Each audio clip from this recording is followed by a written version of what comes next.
So I guess everybody knew before they were here today that this is a very long story. And we're now to the beginning of the next part of the long story. I'm going to try hard to stay on time. There's 21 years more to go after the story that you just heard, which took a long time. So I'm going to pick up the story in 1994. And in 1994 was when we received, for the first time, project funding to actually build something, which is the LIGO detector, with all the responsibility of getting tens of millions of dollars a year for 20 years and defending it during a period where we saw nothing during that whole time. So the first thing that people should realize is that the National Science Foundation not only took the risks that Ray mentioned in taking on this project, doing the R&D and so forth, but after it was taken on, they had to defend a project with all the risks that it had for 20 years with essentially no results. We basically set various limits because we didn't see anything, but for no results. And so we're probably indebted more to the NSF than one can imagine in taking on such a project. We organized it by a collaboration between Caltech and MIT, and that shouldn't be lost in the story because we now have 1,000 scientists around the world, but we have at the center of all this what we call the LIGO laboratory, and the LIGO laboratory is the group that actually has built and made the detector work. The responsibility for the detector is Caltech and MIT's, and we've organized that as a project. We have about 150 technicians, scientists, and so forth. The scientists in this group do their science in what we call the LIGO Science Collaboration, but the instrument has been built by us. The present director is Dave Reitze, whose picture is up there. And the deputy director is Albert Lazzarini, and they're running it today while we're doing all this fantastic science. And earlier, after I was director, was Jay Marks, who led it during the crucial period when we took on advanced LIGO. Next, in about 1997, we realized that the Caltech and MIT collaboration didn't bring all the elements we were going to need to succeed at this project, and certainly not all the scientific ones. So we created what people have heard about today, and that is the LIGO Scientific Collaboration, bringing in talents varying from experts in lasers to experts on, and now, artificial intelligence, in order to take the whole breadth of talents that can be brought to this incredibly difficult problem and pull it together. That's grown from what started as tens of people in a collaboration run by Ray, who I appointed at the time to run the collaboration, to a collaboration now that's very democratic with elected officers and is run presently by David Shoemaker, by Gabriela Gonzalez during the period where we made the first detection. Before that, by Dave Reitze, who now is running the laboratory, and Peter Salson, who you heard about, was after Ray. This is a magnificent success of international collaboration, of the ability to bring in the talents that we need, whether it's technical, whether it's data analysis, whether it's theoretical, together, working together side by side. We have 18 countries involved in LIGO, more than 100 institutions, and about 1,200 collaborators, of which 1,000 were with us long enough that they were credited with authorship on our discovery paper. The interferometers themselves are organized with some critical people that have run it. From the beginning, we've had somebody who's at these sites that are distant and not close to a city and run by two people, originally Fred Robb and Mark Coles, who later went to the National Science Foundation, and presently by Mike Landry, who newly took over the Hanford Observatory, and Joe Giammi in Livingston. So if you visit either of those laboratories, that's who you see. And they're remote, one in distant Louisiana, far from any city, and the other on a DOE reservation in eastern Washington.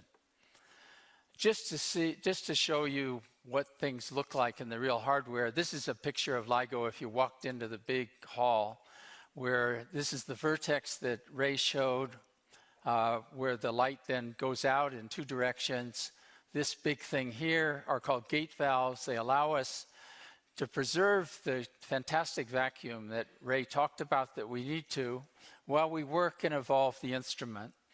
These instruments that you look at here aren't quite as simple as what Ray showed, and part of that is building in enough flexibility, all these ports and all the ways of getting in, so that from the beginning we understood that if we're ever going to detect gravitational waves, what we built at the beginning wasn't going to probably make it. So we had to be able to evolve the instrument, and in ways that we weren't sure how to do it. So we, as much as possible, we asked the NSF for more funding at the beginning and made as flexible an instrument as we possibly could. We built it. By the end of maybe 1999, we had it built, and then we started making it work.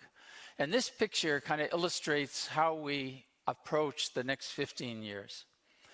We basically, this is the same curve that was shown by Ray, where it's limited on the left side by the shaking of the Earth, on this side by the amount of light, and in between by the noise on these test masses that we talk about. And better sensitivity is the bottom of the plot. It's the same scale that Ray showed. And this is the frequency band that's available to us to look for gravitational waves. It's the audio band where the Earth is the quietest. Each curve here is basically subsequently a different time. So our strategy basically was to turn this on. It was at whatever sensitivity it was. This isn't very sensitive. Lick our wounds, look at what we did wrong, what was limiting it, take time off, run it again, and it evolved to a better curve, a better curve, a better curve. This is about the first 5 years of the detector. We kept doing this for 10 years. At each time, we would search for gravitational waves. Each time, we wouldn't find gravitational waves. Each time, we would have a better limit, because this was better, on how well we knew they didn't appear. And so we wrote a series of papers, but they basically were null papers during that period. Along the way, we got to the point where we were as good as we had proposed, except maybe a little bit at the low frequencies. And that's this curve here. So this is the initial detector that we were funded for by the National Science Foundation on the same kind of graph, as good as we could. We knew very early, as Ray had indicated, that we wanted to do this in 2 stages, that we could incrementally improve things, but only so far without making some major changes. So we had done the detailed R&D necessary to develop the techniques and the apparatus itself, the detailed designs that would go into a second generation detector. And that was what we called advanced LIGO. Interestingly, we called it LIGO 2, but the NSF, in their wisdom, decided that we were sneakily talking about LIGO 1, 2, 3, 4. So they asked us to change the name, and it became advanced LIGO. With advanced LIGO, we then built it between 2010 and 2013 or so, and started turning it on. We basically had learned a lot, so we turned it on a lot faster than we had the initial LIGO, getting near design sensitivity. By 2015, it started to work well enough so that it was better than what we had built for initial LIGO, and that is shown here. The key people, by the way, for advanced LIGO, some of the key people I show over here. Dennis Coyne, who was shown earlier, has stayed with us as our chief engineer and was the engineer responsible for the fantastic engineering that goes into advanced LIGO. David Shoemaker, who's running the collaboration now, was basically the main scientist responsible for advanced LIGO.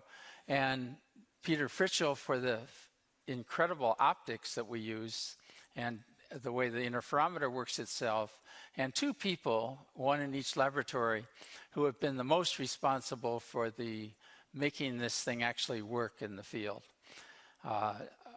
And so we started to make it work, and the two detectors are in the two different colors here, and what they indicate is that despite the fact that they're physically in very different locations, they basically, in design, and as long as we do the same thing at the same time, they work essentially identically to each other. At this point, this had improved about a factor of 3 beyond where we were in initial LIGO. Our goal was to improve things a factor of 10. This is improving the sensitivity a factor of 3. And what to realize is that the sensitivity tells you how far out you look in the universe. So if we increase the sensitivity a factor of 3, we actually improve how much of the universe we're looking at by the cube of that, because that's the volume that's scanned. So an improvement of a factor of 3 basically gave us the ability to do what we had done in initial LIGO or more in 1 year, what we could have done in 27 years with initial LIGO. So we decided not to go all the way to here, but have a similar strategy to what we had in initial LIGO and use this as the first search. Because we had improved the concept for how we treat low frequencies, which was described by Ray, the improvement at, say, 40 hertz was actually a factor of 100, shown here. A factor of 100 is cubed in terms of the sensitivity we get, so we were really 1,000,000 times better than we were in initial LIGO. And that answers a question that's often asked to us: how could we turn this thing on, and after a few days, which is what happened, make a discovery when we had run it for 10 years before that, or almost 10 years. And it's really this factor of 1,000,000.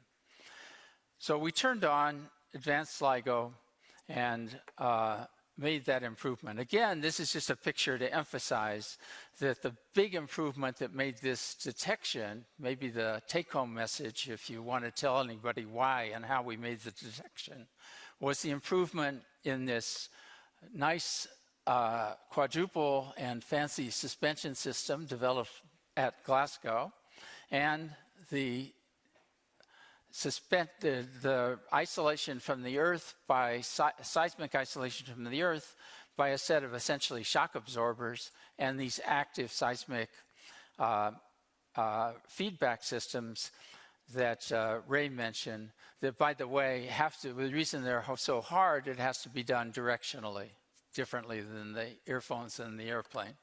We have to know where the Earth is shaking us, what direction, and correct for it. And that makes the system quite a bit more difficult.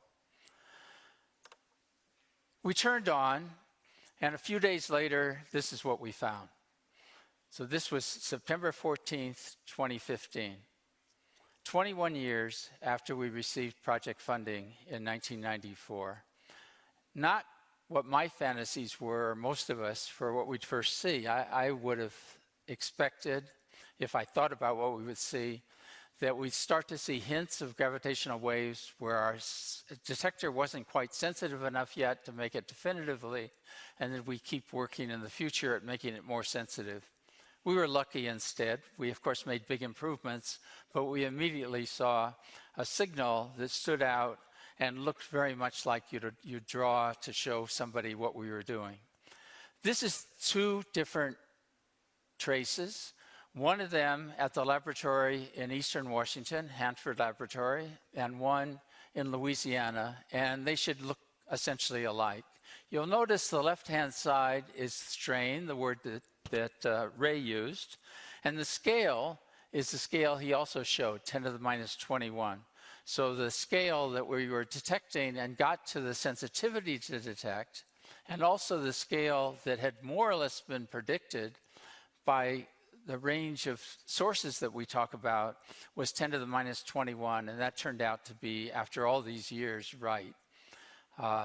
And these are the two traces. If I take the two traces and plot them on top of each other and slide one slightly from the other one by 6.9 milliseconds, then they sat essentially right on top of each other, as you can see here. And the difference between the time between the two, I'll point out in a minute, gives us information that's crucial, especially for the future. So those are the two detections. By the way, we made a decision in 1994. Finally, we had to make the decision in 1994 how to orient these two detectors relative to each other. They can't be exactly the same because the Earth curves by 16 degrees between Livingston, Louisiana, and Hanford, Washington. But there was a rather large debate whether we take the two L-shaped detectors and make them parallel to each other or rotate them by 45 degrees. The reason you would rotate them by 45 degrees is it gives you the ability to extract more physics. That is, there's a polarization in these gravitational waves, just like for electromagnetic waves. So the argument to rotate them is exactly that. The argument to put them in parallel is what I showed you here, that we could put one on top of the other. We did it one on top of the other in conservatism, and of course, it's what made one event so convincing that we could put one on top of the other. But we couldn't tell the polarization information. That has come, and I'll talk in a minute, by adding a third detector that is oriented separately from us. That's the Virgo detector, and that has started to give us information on the polarization. We detected this event in September of 2015. Did we immediately know it was gravitational waves? Not really. Most of us, or some of us at least, had deep worries how we might be mistaken, how we might be fooling ourselves, or how we might be being fooled. Those two questions, basically in translation, were that we turned on a new apparatus, and in turning on a new apparatus, maybe it could generate some sort of shaky signals, but they weren't real. And in order to test that, you have to run it for some period of time.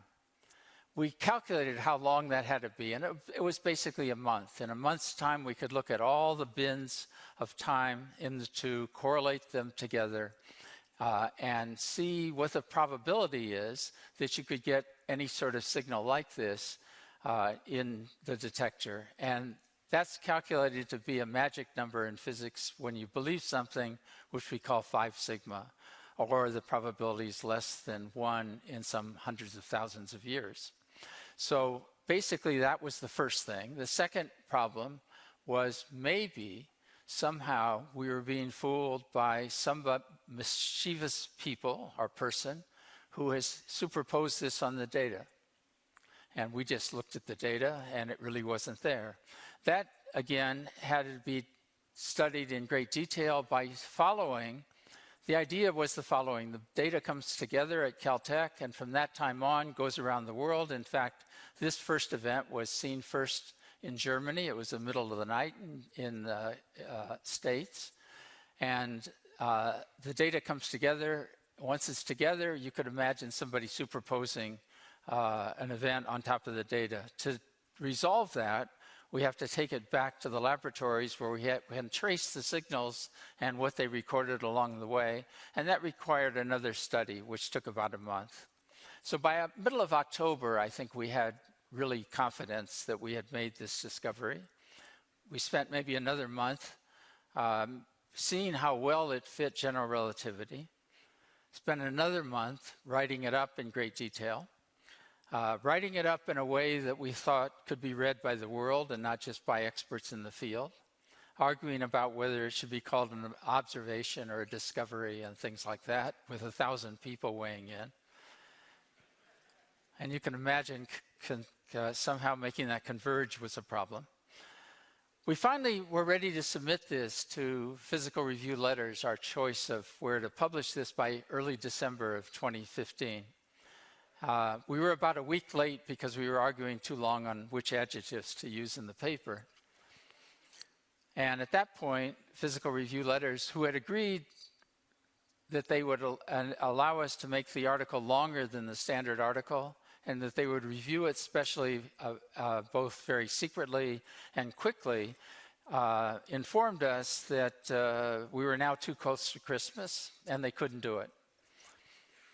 So we held the article until January, and interestingly, our second event, which I show now, came on December 26th.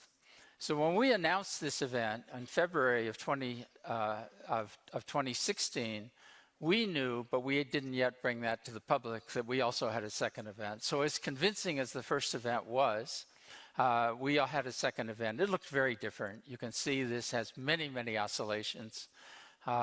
It's smaller, but we detect it as well because there's so many oscillations. That's a reflection of the fact that they're lighter, the two black holes that are colliding. It's also black hole collisions.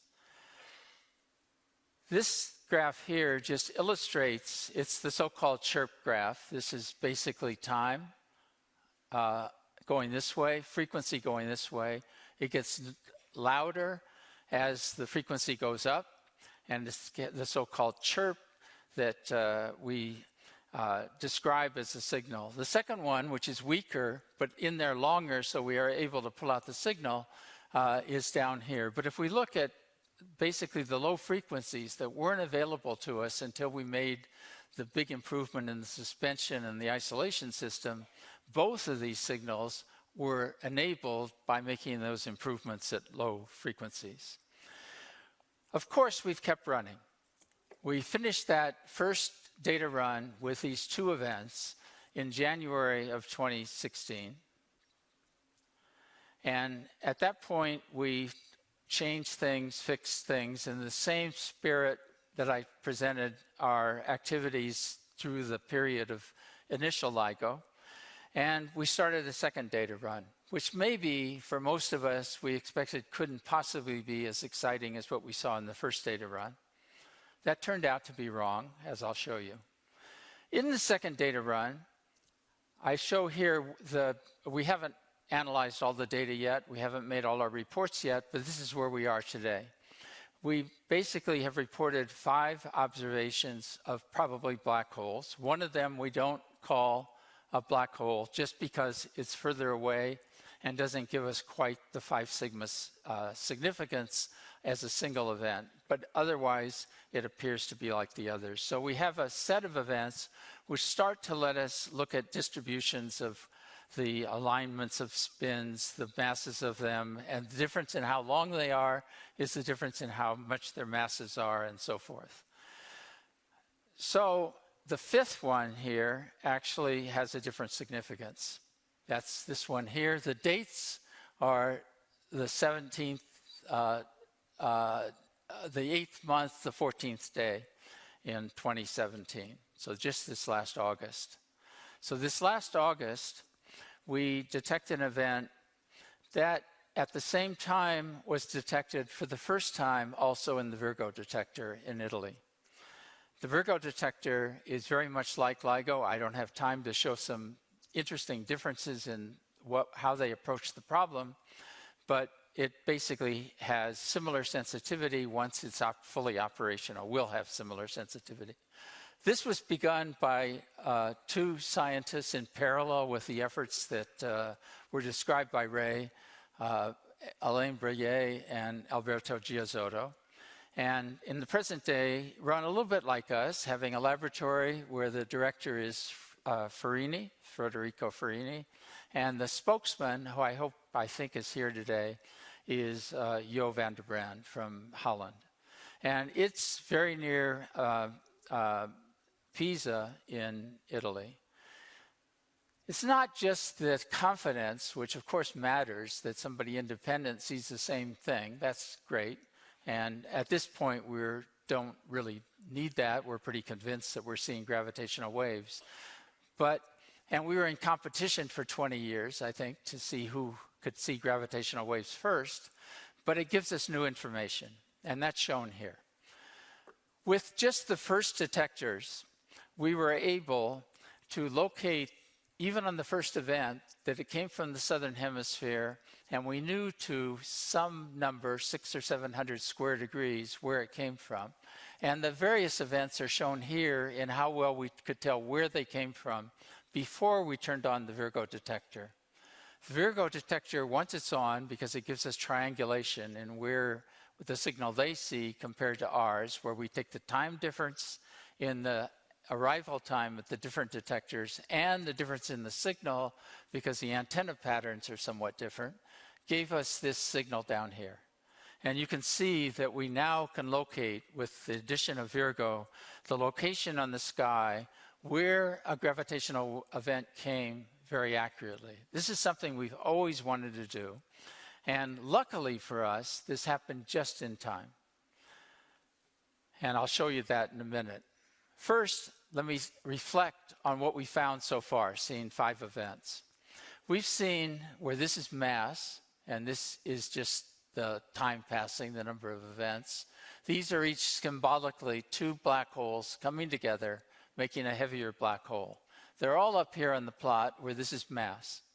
What was expected was black holes that would be down here. So we immediately, something we've always thought, using gravitational waves, would see different phenomena that are seen in electromagnetic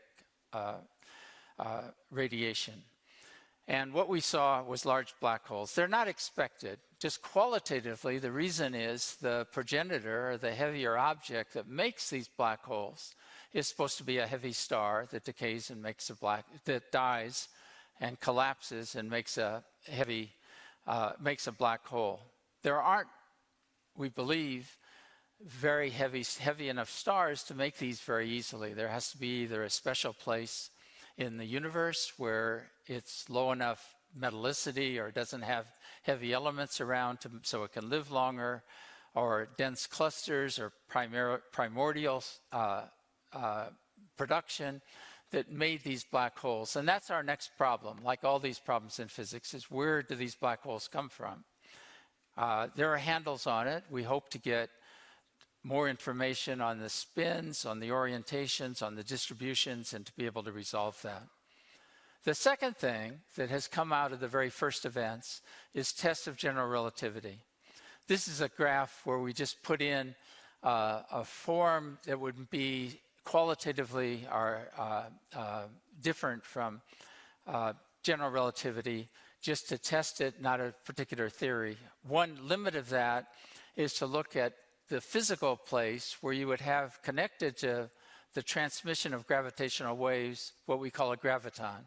Very much like for electromagnetic waves, we have a photon. Or for particle physics, there's all the particles. A graviton, if it existed, it does not exist in Einstein's theory, could have a mass. And what we're able to do is, if it had a mass, it changes the detailed shape of the trace that we looked at. And we're able to say already, just based on these very first observations, that if there is such a mass, it's less than 10 to the minus 23 electron volts over c squared. So those are tests. The next was a rather fortunate coincidence. We got Virgo into our system, working together 2 weeks before this happened. Later in August, by the way, we were scheduled to turn off at the end of August, so this happened, fortunately, just before we turned off. Well, for the first time, we saw a second kind of event. The merger of a binary neutron star system instead of a binary neutron star system instead of a black hole system. What is a neutron star? Again, Ray mentioned neutron stars. It comes from the collapse of a star also, we believe. But it's dense nuclear matter instead of a black hole. If it's dense nuclear matter, if we have 2 objects going around each other, it has all kinds of nuclear effects in addition to just the general relativistic merger.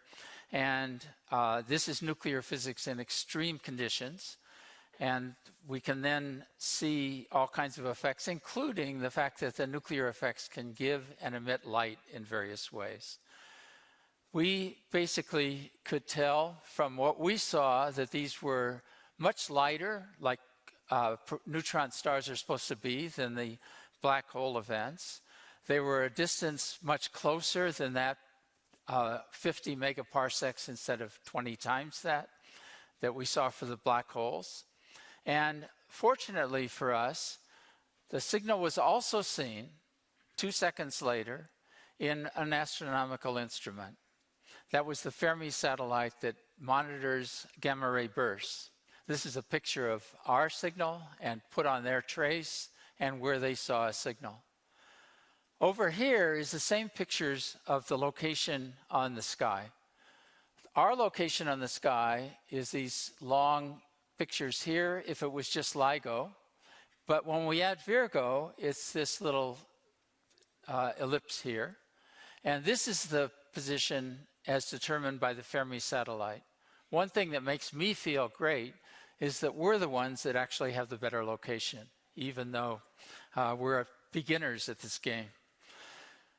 So, and that's very important for the future. So this picture is what we think is the indication of what the future is going to portend. This particular event, then having the confidence that it was seen both in an electromagnetic instrument, the Fermi telescope, and us, could be studied for hours, days, and weeks after that, and has been.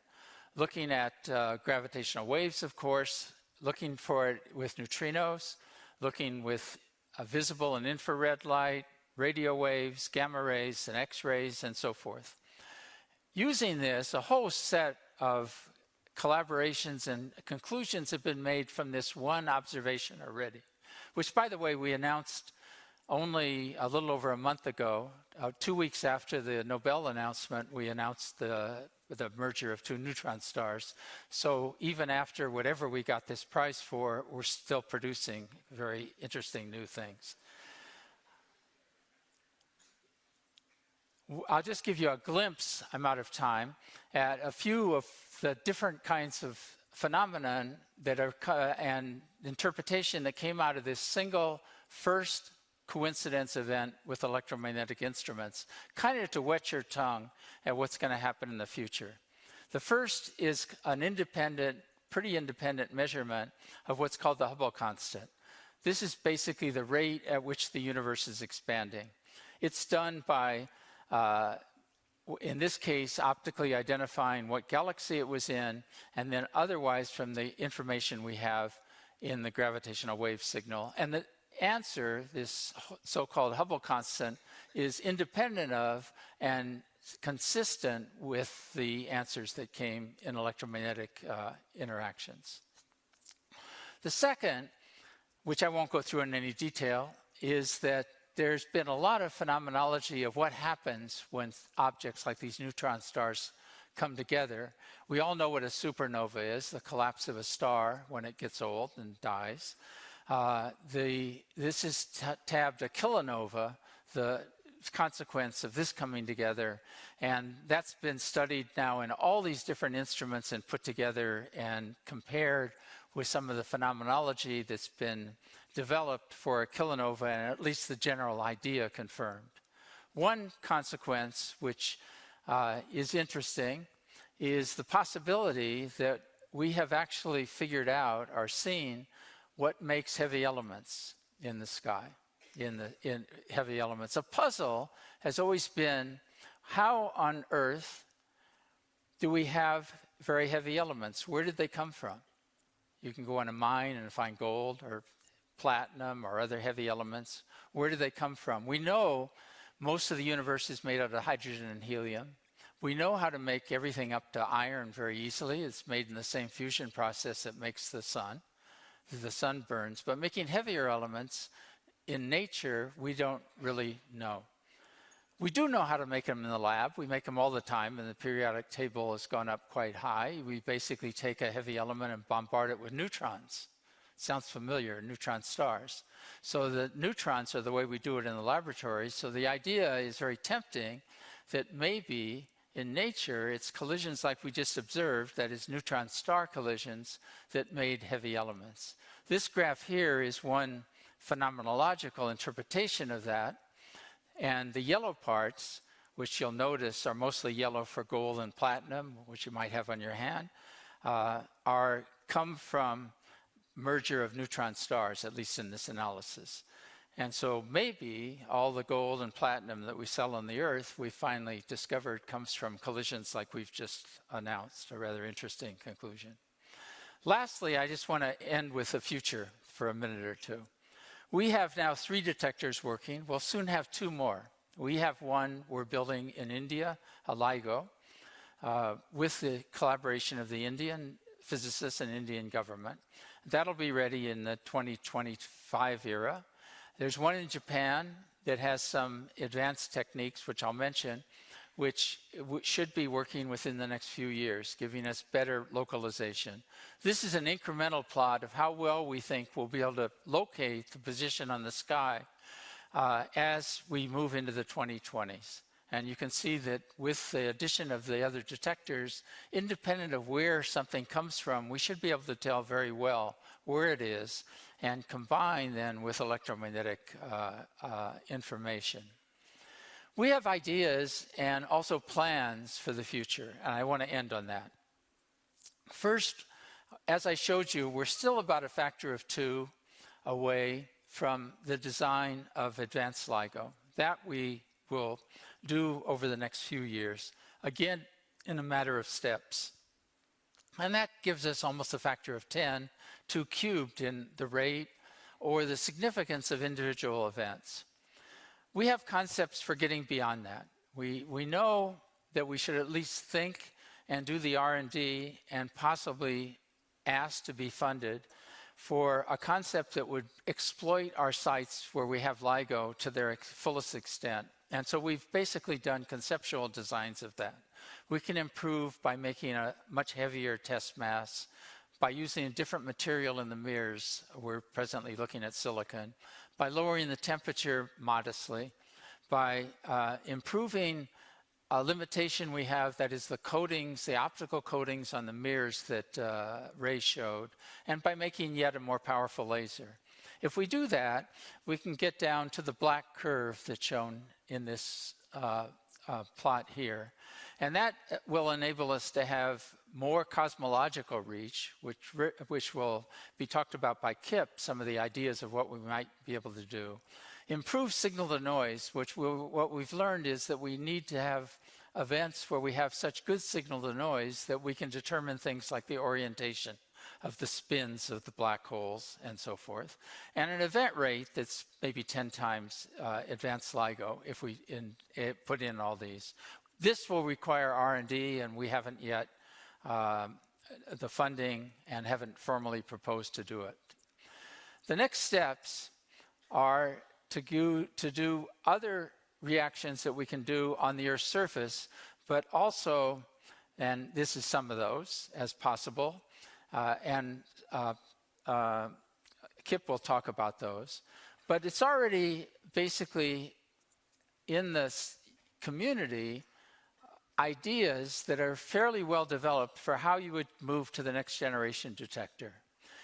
It's completely possible. We don't see any great technical hurdles in extrapolating this up to a detector that's a factor of 10 or so better than present detectors. What's the right detector is what we have to work on. And to do that, we have to set our priorities in science. We can't do everything. There's 2 main concepts right now on the table. One is to go underground, make the detector cryogenic so it's cooler. This very much helps the lower frequencies. Where going underground, there's less shaking of the Earth, cooling the detectors, you have less thermal noise. This is a concept that's been developed in Europe, and it's called the Einstein telescope, and they've been working on it for about 5 or so years, and it's pretty firmly designed. Maybe not costed, but at least the concept is fairly designed. In the US, we've been looking at another approach, which is to make basically a LIGO-like detector, but much bigger. That is to make a detector that's 40 kilometers instead of 4 kilometers. You'll remember from Ray's talk that length basically you gain linearly. So if we can make it 40 detectors and do everything else as well, we're 10 times better, basically. And this would be then on the Earth's surface, which is cheaper, but we have to worry about the fact that there's Earth's curvature in that length. It has arms that are 40 kilometers, and basically would have to have the instrumentation that we use in initial LIGO. This R&D is just starting. It's being led by Matt Evans, who's probably somewhere up here. I can't see him.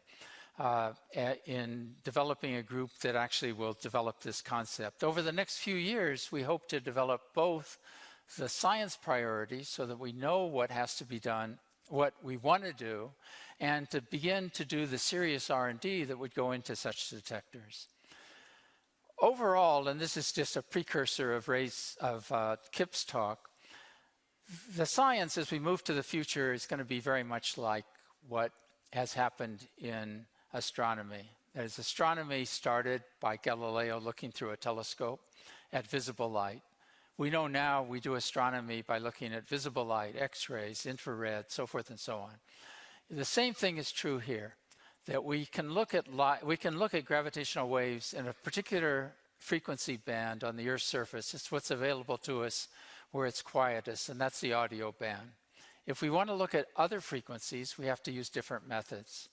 The most close to being done, because it's approved and funded, is to do an experiment in space. It's called LISA. It'll move into the frequency band of 10 to the minus 1 to 10 to the minus 4 hertz instead of 10 to 10,000 hertz like ourselves.